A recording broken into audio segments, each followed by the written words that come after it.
அதான் தேர்தல் ஆணையம் முழுக்க முழுக்க அது பாஜகவினுடைய கைப்பாவையாக மாறி போச்சு. அதனால் அந்த தேர்தல் ஆணையம் அமைப்பதே அப்படி தான் தேர்ந்து அமைச்சிருக்கிறாங்க அவங்க. அதுக்காக தான் சட்டத்தையெல்லாம் திருத்தி ஆணையர்களை நியமிப்பதற்கான சட்ட வழிமுறைலாம் திருத்தி அவங்க கொண்டு வந்தாங்கலாம் நமக்கு தெரியும். ஆகவே அந்த தேர்தல் ஆணையம் ராகுல் காந்தி கேட்கிற கேள்விக்கோ, இன்னும் சொல்ல போனால் எதிர்க்கட்சிகள் கேட்கிற கேள்விக்கோ பதில் சொல்ல மறுக்க உச்சநீதிமன்றம் சொல்லுவதையே அவங்க ஏற்க மறுக்கிறாங்களே.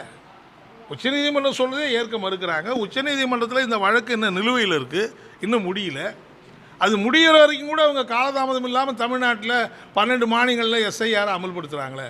ஆகவே அவங்களுடைய ஒரே நோக்கம் என்ன, யார் என்ன கேள்வி கேட்டாலும் சரி, கூச்சம் இல்லாமல் பாஜகவுக்கு சேவை புரிவது என்கிற அந்த ஒரே நோக்கத்தோடு அவங்க பணியாற்றுறாங்க. கடந்த தேர்தலுக்கு இந்த இரட்டை இலக்கத்தில் திமுக கூட்டணியிடம் கேட்க கம்யூனிஸ்ட் கட்சிகளுக்கு வாய்ப்பு எந்த அளவுக்கு அதாவது எல்லா கட்சிகளுக்கும் தாங்கள் போட்டியிடக்கூடிய எண்ணங்களை அதிகரித்து கேட்க வேண்டும் என்கிற நிச்சயமாக அந்த அந்த எண்ணம் என்பது இருக்கத்தான் செய்கிறது. அதுபோல் எங்களுக்கு அந்த எண்ணம் இருக்கிறது. ஆனால் இது எத்தனை இடம் என்ன ஏதுங்கிறதெல்லாம் நாங்கள் சம்மந்தப்பட்ட கூட்டணி கட்சிகளோடு பேசி தான் முடிவு செய்ய முடியும்.